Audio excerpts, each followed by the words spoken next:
temu tatap muka di ruang kita untuk koordinasi pelaksanaan PPG modul ke-5, modul ke-4. Mohon maaf saya tidak bisa Zoom meeting karena bentrok dengan induksi dan juga kegiatan lain. Nah, hari ini juga tidak terlalu lama, ada poin-poin penting yang mesti saya sampaikan. Yang pertama, mohon Bapak Ibu, andaikan ada sesuatu yang perlu dikomunikasikan, maka gunakan WA Group. Japri ya.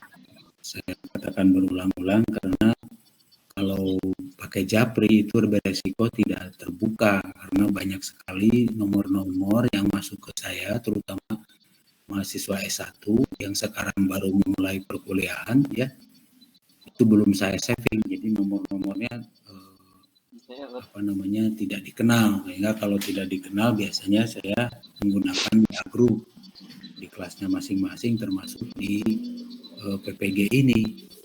Jadi gunakan WA Group. Di WA Group itu nanti yang menjawab kalau saya belum sempat merespon, maka bisa Pak Mustaqim yang menjawabnya, atau ada mahasiswa lain yang punya informasi yang hampir sama, maka bisa menjawab, membantu menjawab.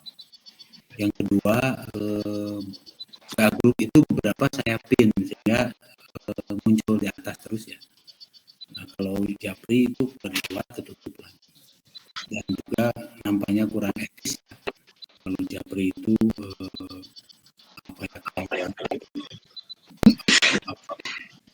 kurang formal gitu ya. Kurang formal. Juga ya mirip tidak efektif, tidak efisien dalam konteks manajemen ya. Jadi sekali lagi mohon kalau ada apa-apa sifatnya langsung agak saja biar publik juga tahu ya soalannya. Itu saya berulang-ulang, jadi mohon maaf kalau saya tidak jawab yang Japri. Yang kedua terkait dengan modul 5 ini yaitu struktur keilmuan. Saya belum bisa periksa semuanya, belum sempat. Tetapi secara acak ya, sampling, secara random, saya memilih beberapa kasus yang memang perlu dijelaskan. Alhamdulillah Pak Taufik Jailani ada, Pak Yayan ada nggak? Belum ada Pak, belum hadir Pak. Pak Yayan, suruh join Pak Yayan, Pak Taufik. Ya Pak, ya WA dulu Pak. Nah ini ya Pak Yayan jarang hadir Vicon ya, atau belum bisa tidak terdeteksi semua karena kalau di Zoom itu hanya beberapa yang nampak di layar. Beberapanya harus diklik dulu. Jadi mau di Japri ya. Nah kasus ini saya coba nanti Pak Opik buka punya Pak Opik, Pak Yayan maupun Pak Opik saya tolak, mohon maaf ya, PJBL-nya, PBL dan PJBL karena persis sama. Iya. Persis sama, kemiripannya sama, jujur ya. Nah itu apakah Pak Taufik yang mengatakan pertama lalu dicontek oleh Pak Yayan, diberikan demi kawan kan gitu ya. Nah itu mesin sudah bisa membaca. Ya, harap kemiripan yang punya Pak Yayan itu lebih 50%. Itu lihat dari saya Pak. Taufik, ya. Punya Pak Taufik 40 sekian persen. Jadi dua-duanya saya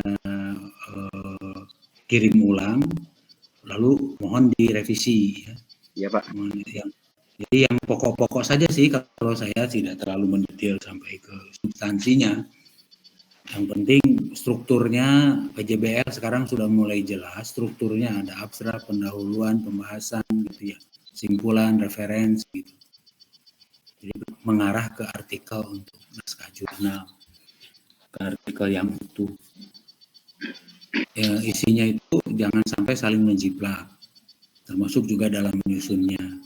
Karena konteks satu dengan konteks lain berbeda. Tentu saya tidak terlalu detail memeriksanya, tidak, hanya strukturnya saja.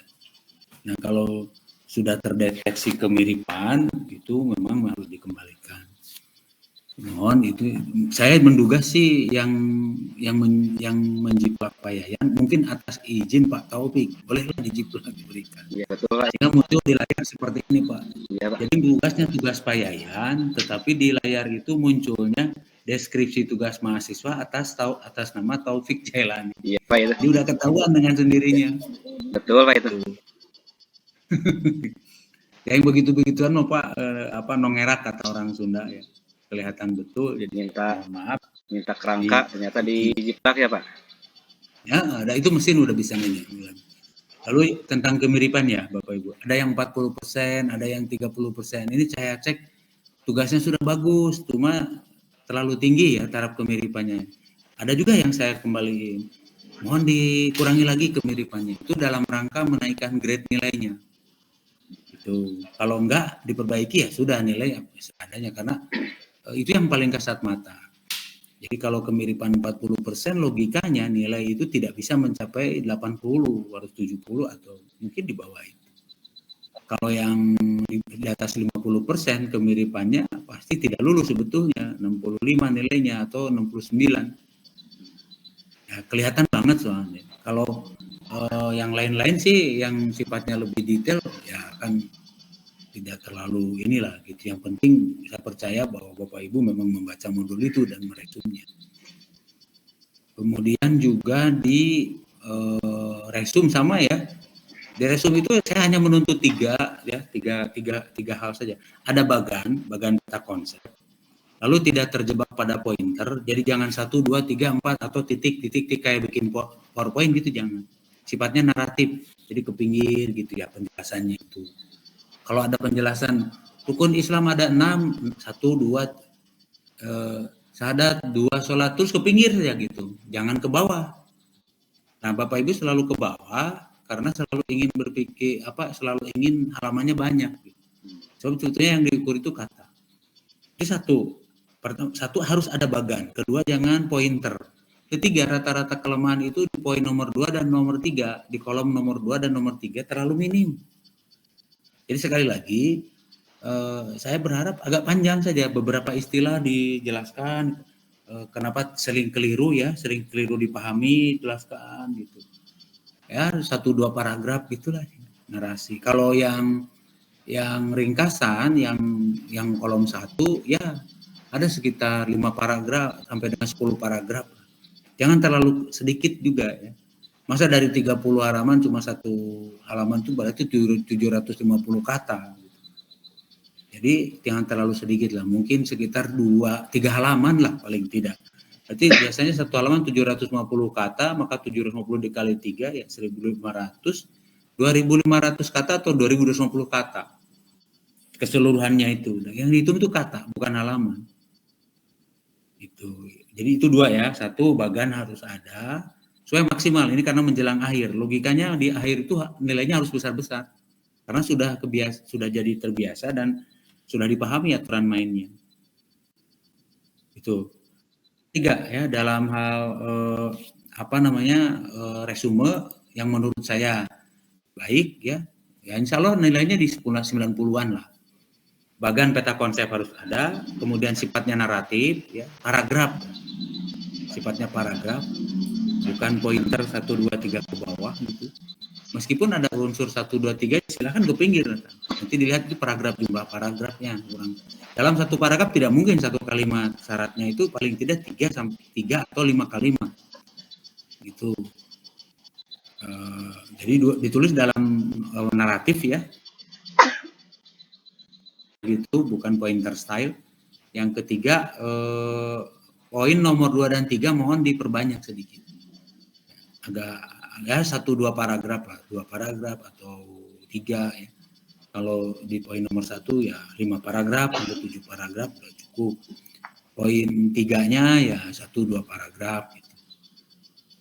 Nah ini nanti akan dengan sendirinya ya mudah-mudahan naik nilainya di akhir-akhir ini menjadi 90, karena logikanya 85 itu masih baik Pak, belum baik sekali itu. Kalau 87, nah itu baru high grade gitu. Cuma tidak ada poin 87 di sistemnya, meskipun bisa ya diakalin. 80 masih ya 70 kan asal lulus. 80 ya oke lah gitu ya. Not too bad gitu ya. Nggak terlalu buruk. Tapi di 85 masih di situ level. Jadi targetnya itu level 80 gitu. Ya kalau nanti ada yang perfect banget 95 lah, 100 kan milik Tuhan ya. Jadi berharap seperti itu. Jadi jangan sampai saya sering beberapa saya kasih komentar. 3 hal itu aja. Pertama, bagian peta konsep harus ada. Kedua, polanya naratif dan paragraf ya, paragraf style. Ketiga, poin nomor 2, nomor 3 jangan terlalu sedikit. Meskipun saya bilang meskipun Bapak Ibu tidak merasa sulit ya tetap saja ditulis saja sulit. Karena istilah-istilah asing itu memerlukan penjelasan yang lebih rinci. Buka saja kamus ditulis, tempelkan misalnya. Istilah ada tiga istilah yang sering terjadi misconception. Jadi disalah konsepkan gitu ya. Misalnya hukum dengan hukuman itu sering tertukar. Misalnya hukum kenapa sering tukar? Karena hukum dengan hukuman itu seperti sama kata benda, padahal sebetulnya hukuman itu kata benda, kalau hukum itu prosesnya misalnya. Jadi ini lebih kepada bahasa, tapi saya berharap kamusnya itu kamus istilah. Ya tapi itulah, pokoknya agak banyak lah.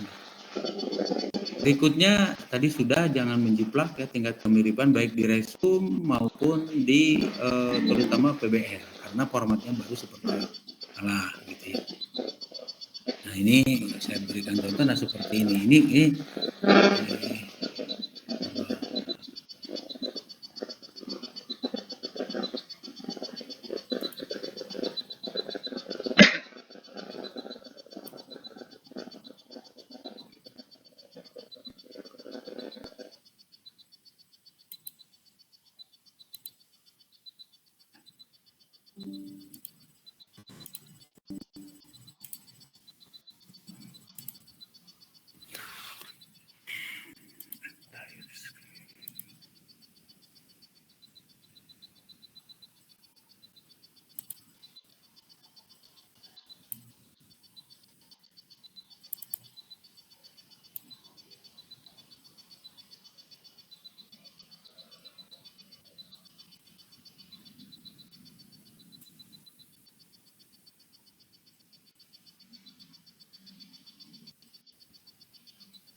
mohon maaf nih ya, ini lihat ya.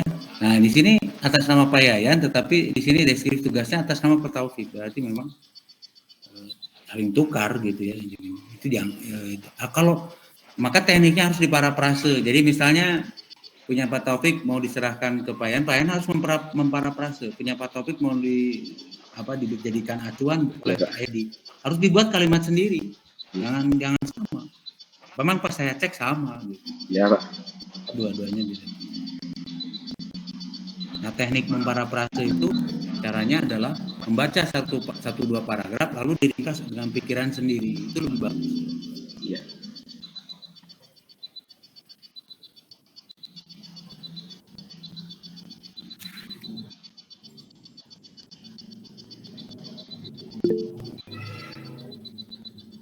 Silakan Pak Taufik, ada yang mau ditanya? Ya Pak, bismillahirrahmanirrahim. Assalamualaikum warahmatullahi wabarakatuh.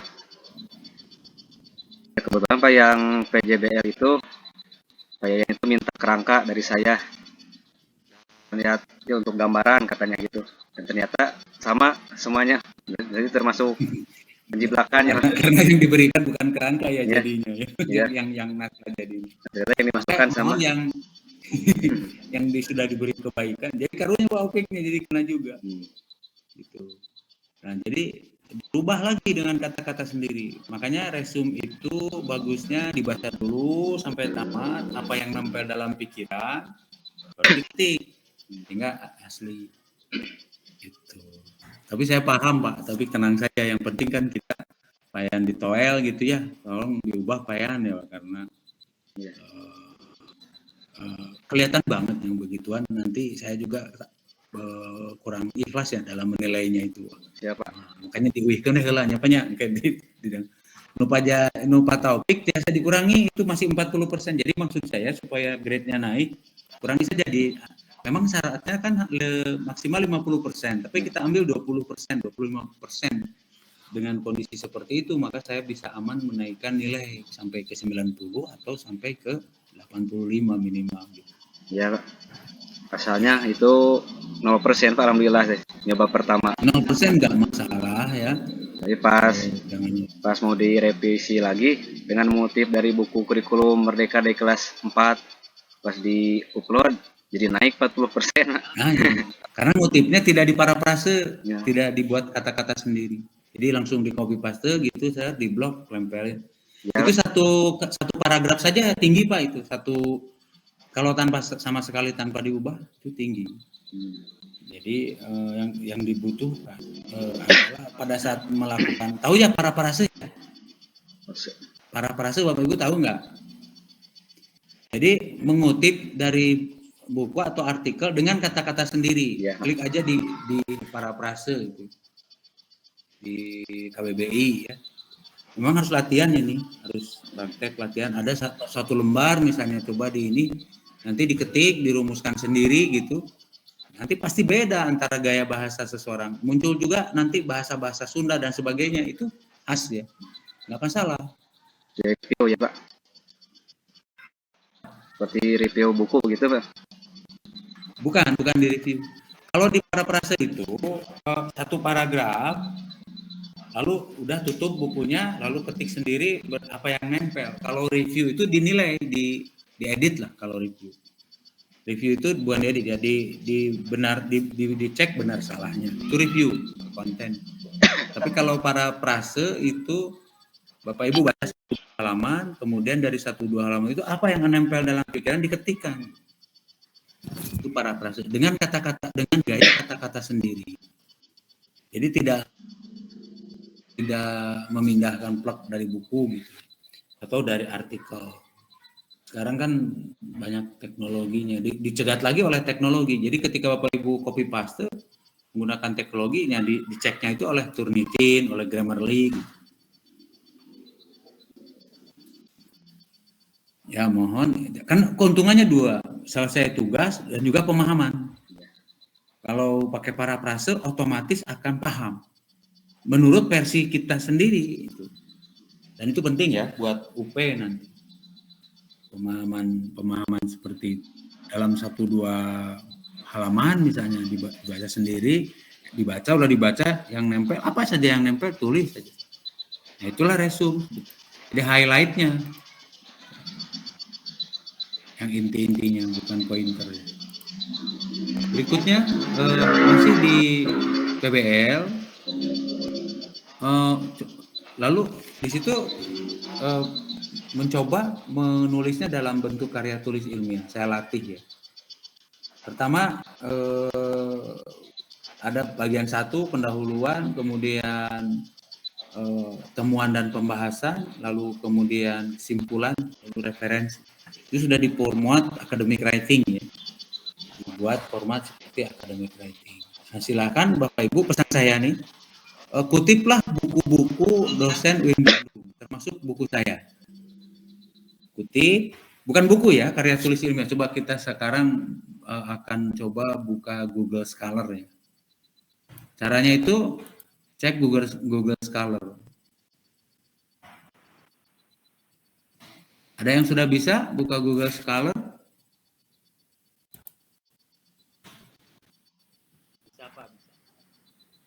Sudah Pak Taufik, sudah bisa buka Google Scholar? Bisa Pak. Dicoba Pak, mau dicoba. Nah ini ya, udah kelihatan?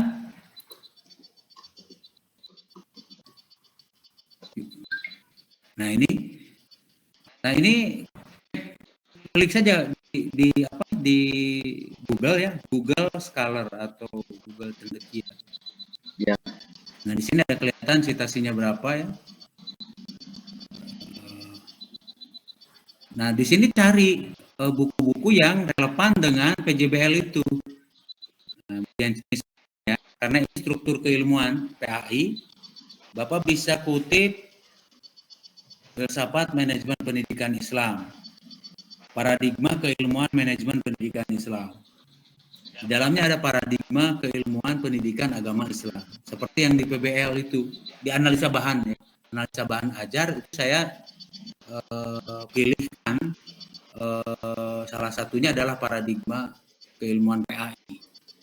Nah, makalah itu sebetulnya belum sempurna, tetapi sudah kita punya bayangan ya bahwa PAI itu punya struktur keilmuan sendiri. Tidak berbeda jauh dengan paradigma keilmuan manajemen pendidikan Islam.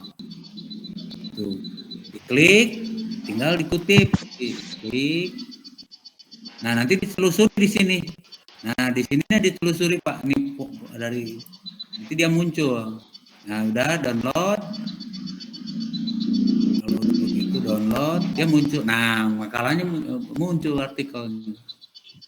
Di sini ada bagiannya struktur keilmuan MPI itu dari bagian dari struktur keilmuan pendidikan Islam. Ada nanti bisa pinjam di sini dianalisis. Ini penelitian kaum realis di manajemen pendidikan Islam. Fokus risetnya ada di sini. Jadi pindah-pindah.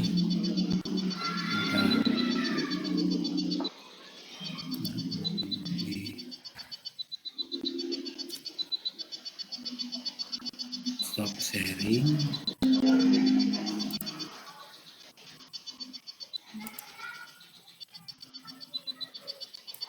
Nah,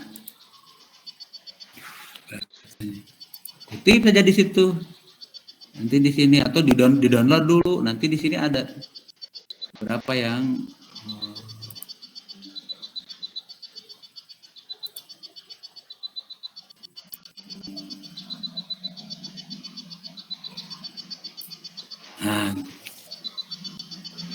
Nah, di pengutipan itu jangan plug dipindahin, itu bukan kutipan namanya, plagiarisme.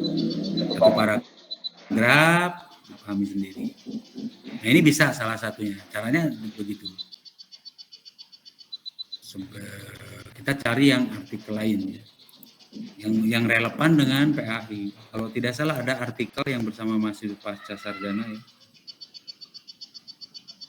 Nah, ini pembelajaran Al-Quran menggunakan pendekatan ilmiah. Ini cocok dengan struktur keilmuan PAI ya.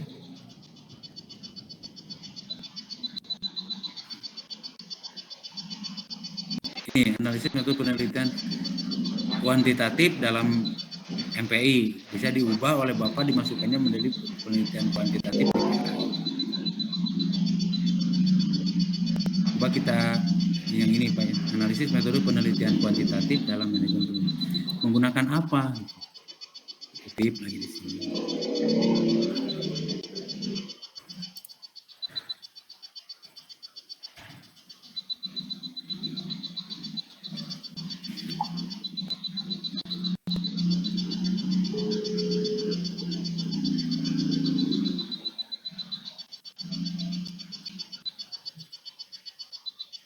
Nah, di sini, nah berarti ini kan ya naskahnya, lalu diklik PDF-nya.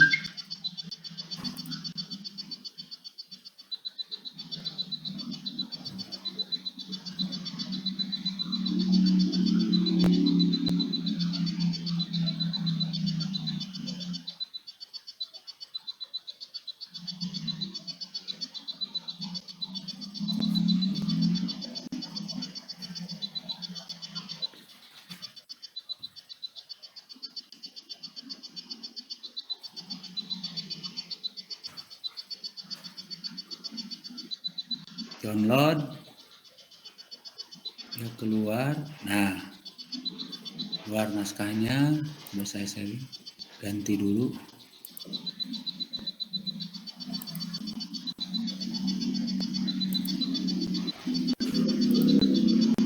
Ini yang tadi Pak.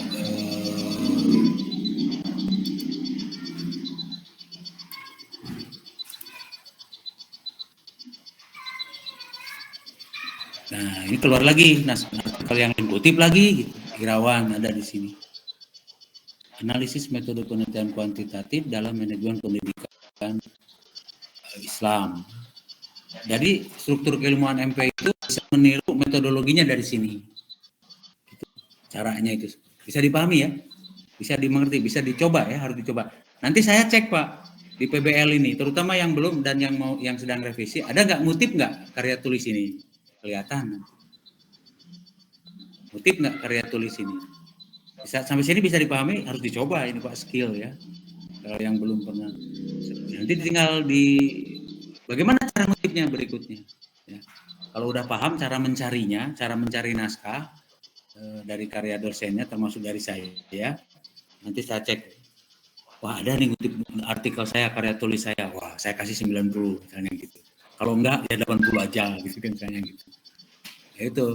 Nah, kenapa mesti seperti itu? Itu manajemen ilmu. Jadi kita harus bisa mahasiswa harus sebanyak mungkin mengutip karya tulis dosen, karena bukan hanya sekedar keuntungannya buat saya sebagai dosen, tapi buat UIN Bandung juga dampak besar, buat Bapak Ibu juga besar. Ya, gitu. Ya, dikutiplah karya tulis saya, buka Google Scholar, lalu dicek yang relevan dengan struktur keilmuan PHI, klik paradigma keilmuan MPI, filsafat pendidikan MPI, filsafat pendidikan, manajemen pendidikan Islam, kemudian tadi ya riset ya, metode penelitian kuantitatif dalam MPI, lalu berapa ada MPI itu punyanya Pak Tatang dengan saya, mahasiswa S2. Klik saja. Nah nanti sekarang bagaimana cara memasukkan ke naskahnya gitu ya. Jadi saya lihat Bapak Ibu itu pas di daftar pustaka itu hanya menulis daftar buku itu ya. Tapi pas dicek di naskahnya nggak dikutip gitu. Nah, makanya harus pakai mesin. Gitu Pak. Jadi pahami ya, harus pakai mesin namanya reference atau Jotero atau Mendeley. Siapa yang sudah bisa menggunakan Mendeley? Ada yang bisa? Halo? Belum Pak, belum mencoba. Belum Pak, belum bisa.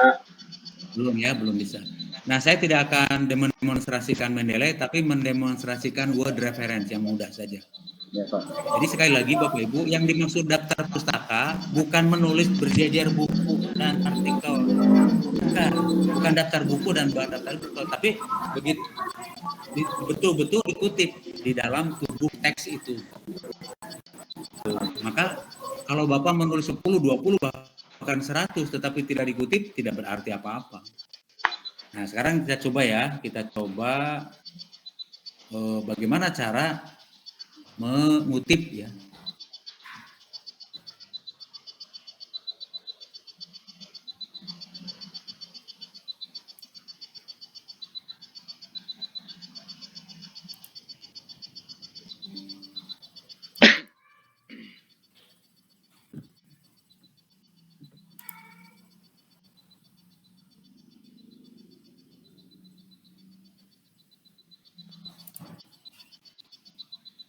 Nah, saya coba tunjukkan kontrak belajar, tapi ini anggap PJBL ya, PBL ya.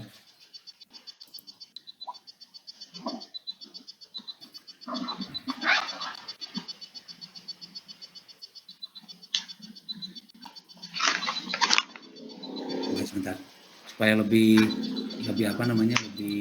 real ya. Saya ambil satu dari sistem. Ini Pak Taufik Jalani ya, yang dipinjam oleh Pak Yayan. Ya Pak. Ya ini ya.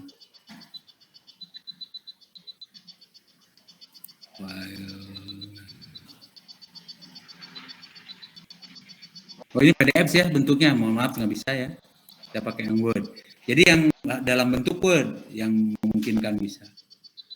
Kalau dari PDF tidak bisa, makanya sebetulnya karya tulis ilmiah itu bagusnya Word, tapi karena ini tugas biasanya PDF. Bentar.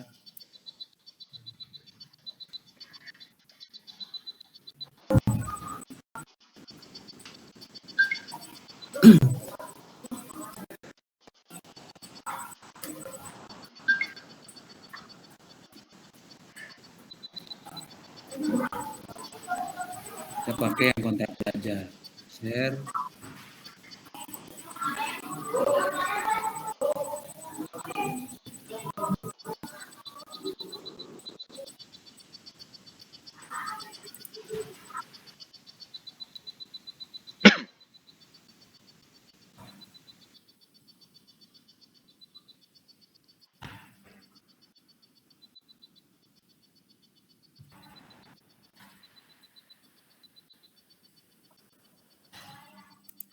Tidak jelas, sebentar.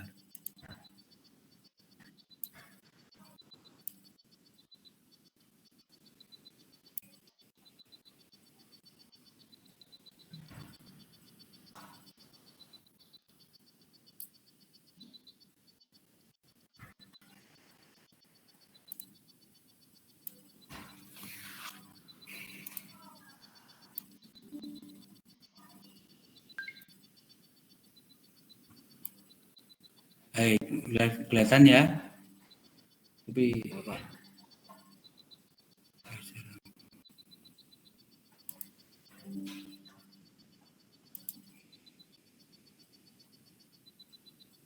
perhatikan di sini, mudah-mudahan terpampang di layar ya.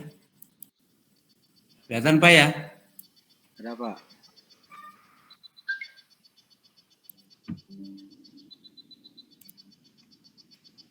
Di Word itu ada references di atas tuh yang biru. Kita klik.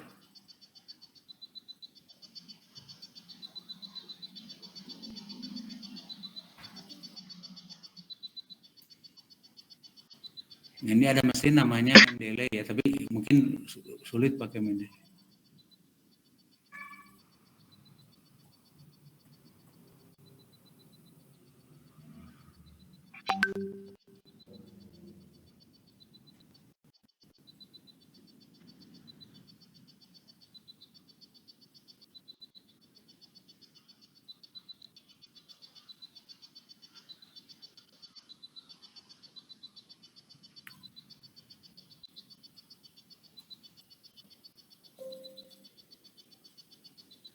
Bukan Mendeley, sorry.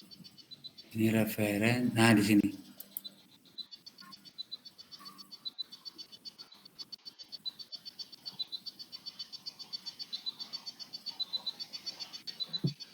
Mudah-mudahan. Nah, ya ada ya muncul di layar ya.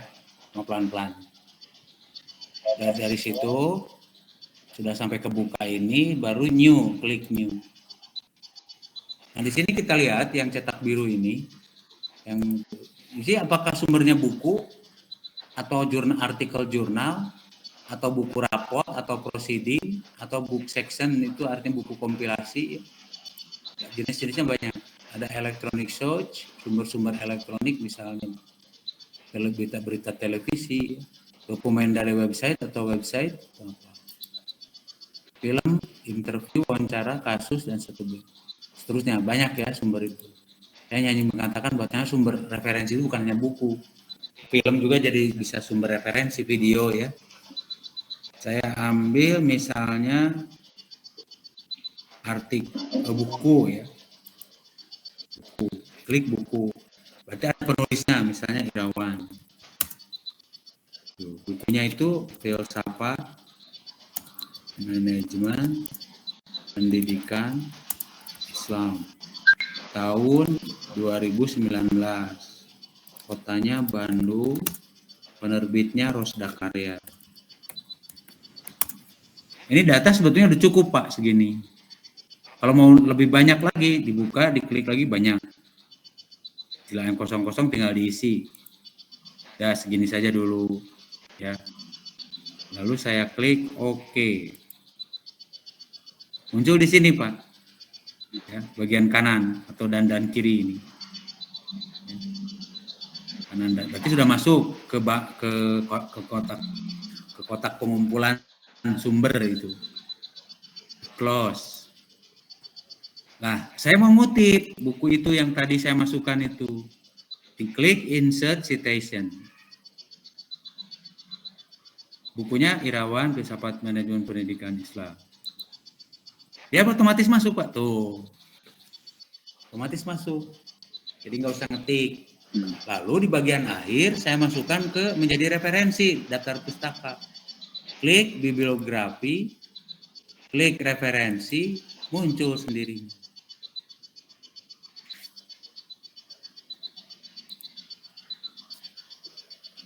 Nah, jadi di PBL itu nanti bentuknya kira-kira seperti ini.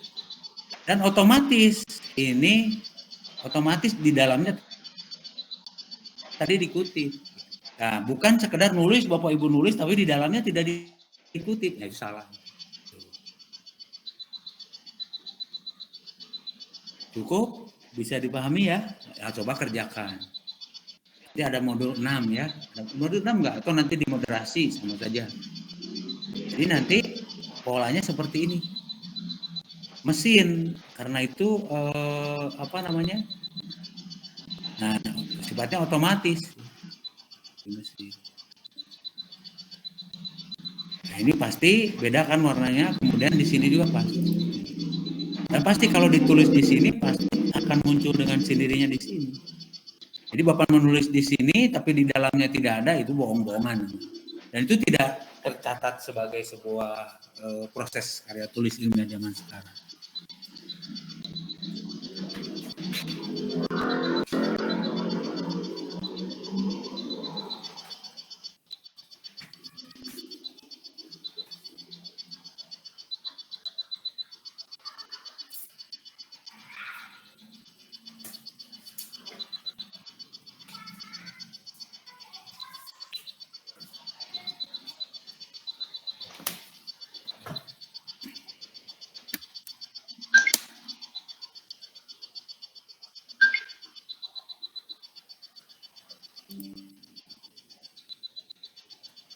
Akan dicoba ya, coba. Ini ilmu relatif baru karena Bapak Ibu mungkin belum mengenalnya. Itu yang paling gampang dan gratis.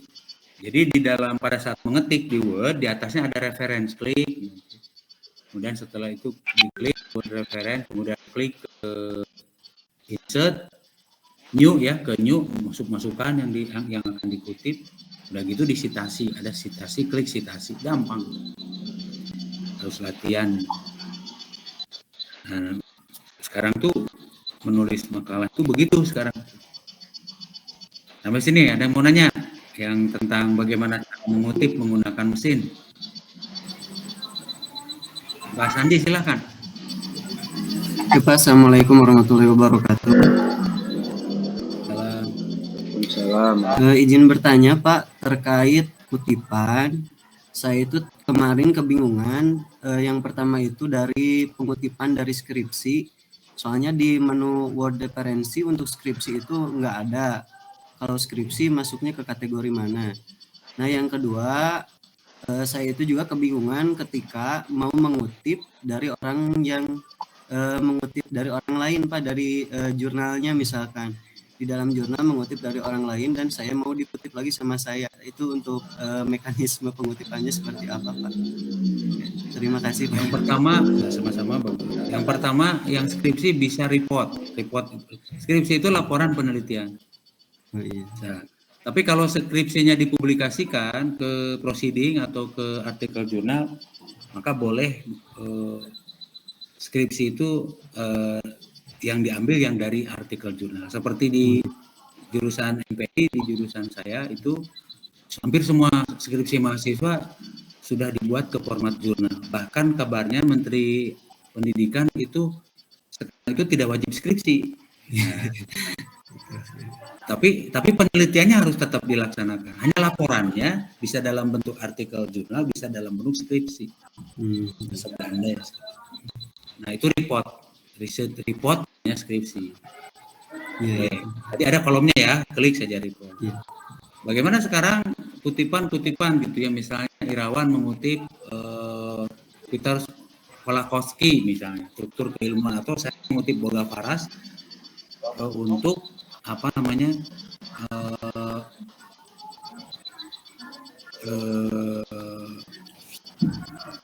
saya mengutip Boga Faras. Lalu bagaimana menuliskan di situ ya, di teksnya. Ada yang bersifat body text, body note. Jadi nanti ditulis di dalam teksnya itu Irawan mengutip Boga Paras. Nah, itu ditulis di situ. Maka yang dikliknya buku saya, buku Irawan. Tapi itu bukan karya saya mengutip dari Boga Paras. Orang akan ilmuwan akan membacanya seperti itu. Buku Bapak yang diklik oleh Bapak buku saya mengutip Boga Paras gitu ya. Yang dikutipnya dari buku saya, masukin autornya Irawan, tapi di dalam teksnya Irawan mengutip Boga Paras. Itu segitu saja. Irawan mengutip Boga Paras. Ada juga buku yang penulisnya 3. Nah, tadi ada udah ya didemonstrasikan autor lain. Pak Sandi kayaknya mengerti ini, bagus dilatih aja Pak. Dan nanti kalau sedang kuliah S2 kah atau tidak saya nggak tahu. Biasanya kalau sedang S2 sudah diajarin itu. Iya, apalagi nanti saya mau S2 Pak. Ketemu saya di PAI S2, hari ini juga ngajar, besok ngajar. Nah, biasanya saya ajarin yang beginian untuk supaya mahasiswa terutama yang sudah lama lulus, bukan fresh graduate, itu tertantang kembali menulis karya tulis ilmiah. Dan itu beberapa tulisan PAI juga ada. Saya kira itu teknik pengutipannya. Mudah-mudahan sebagai latihan. So, nanti di UKIN ya, di UKIN kan mengupload PTK ya. Nanti PTK juga dikerjakan. Nah, polanya seperti ini. Baru dibaca oleh mesin. Ini keuntungannya besar dalam arti sebagai sebuah kapital ilmu ya, manajemen ilmu. UIN Bandung itu nomor 1 webometrik mengalahkan semua UIN. Bahkan di level perguruan tinggi umum itu masuk kategori berapa ya? 30 besar gitu. Hampir menembus 20 besar. Webometrik nomor 1. Nah, salah satunya adalah pengutipan bukan begini. Kalau Bapak Ibu masih menggunakan manual, tidak turut berkontribusi pada UIN Bandung. Tapi kalau menggunakan teknik tadi, itu turut berkontribusi. Mahasiswa PPG ada berapa ribu dalam satu angkatan, ribuan kutipan, nah itu membuat UIN Bandung berjaya. Jadi kebanggaan juga bagi kita yang pernah terlibat dalam kinerja.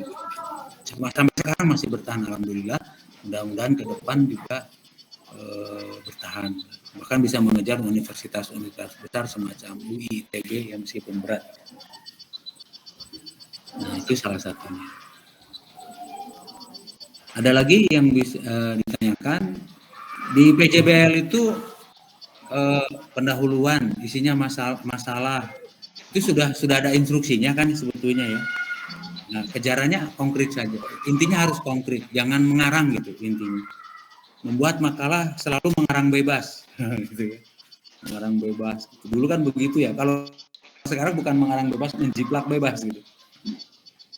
Ya, jadi sekarang beda memang. Nah, antara mengarang dengan menjiplak itulah kemudian dibuat parafrase.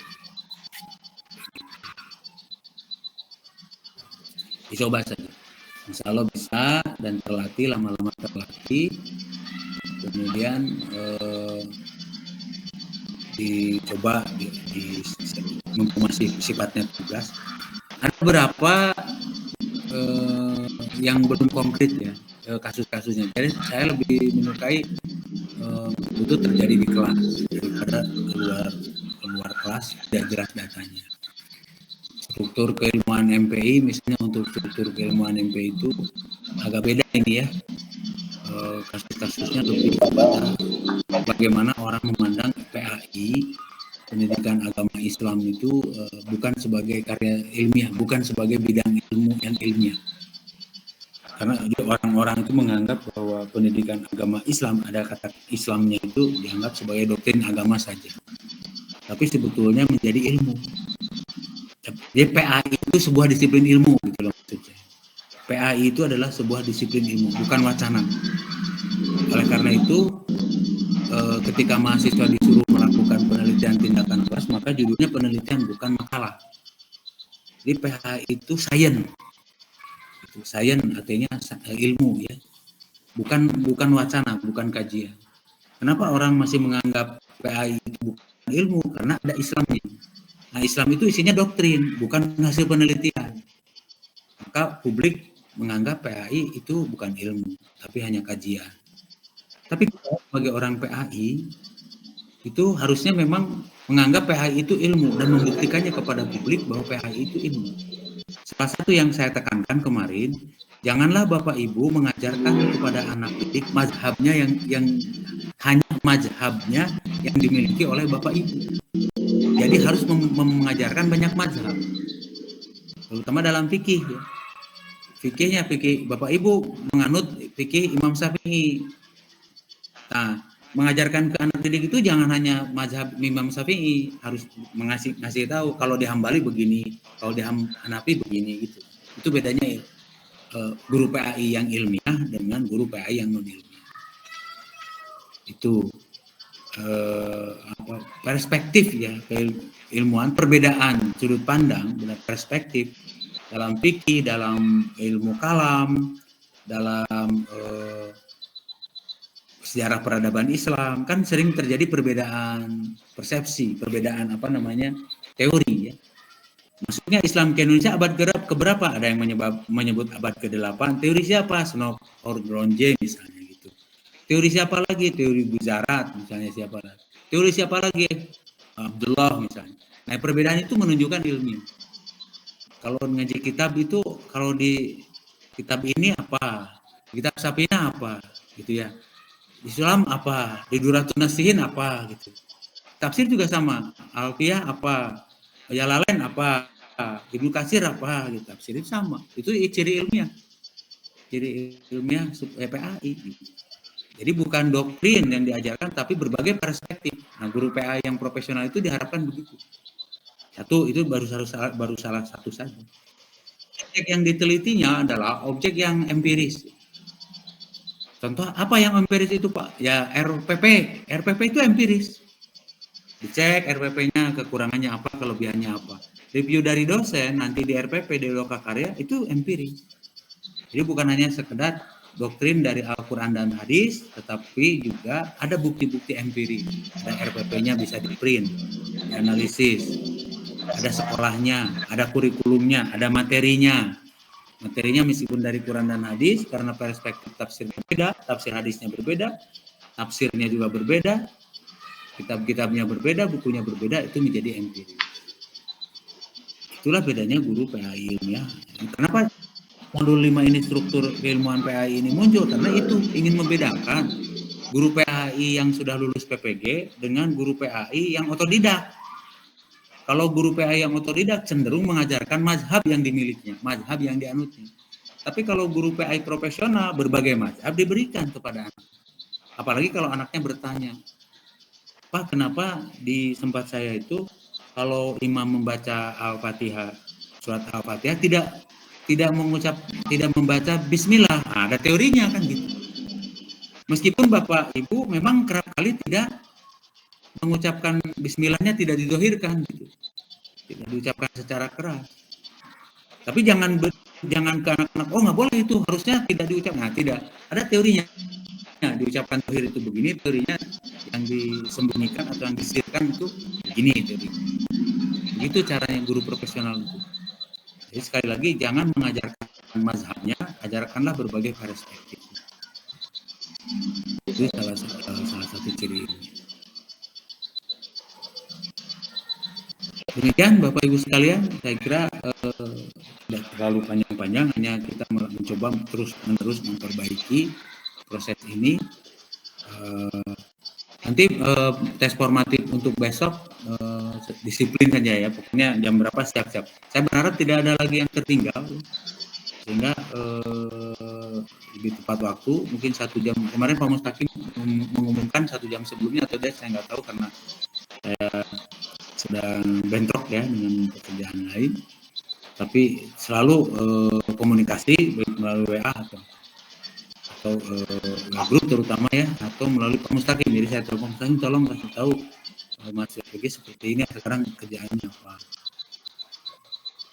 Begitu. Demikian Bapak Ibu sekalian, kalau tidak ada yang mau ditanyakan, kita tutup pertemuan ini. Ada komentasikan? Sudah. Sekarang berarti berarti masuk ke PBL ya, PBL tahap mengerjakan itu ya, analisa bahan ajar. Iya Pak. Nah pas PBL saya titip tadi titip ya. Kemudian nanti besok formatif, selanjutnya adalah modul 6.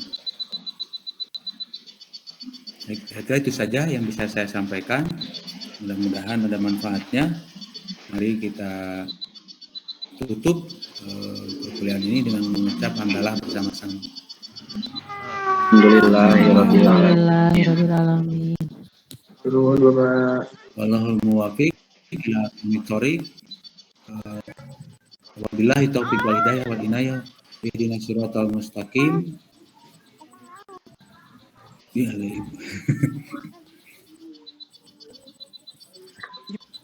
Assalamualaikum warahmatullahi wabarakatuh.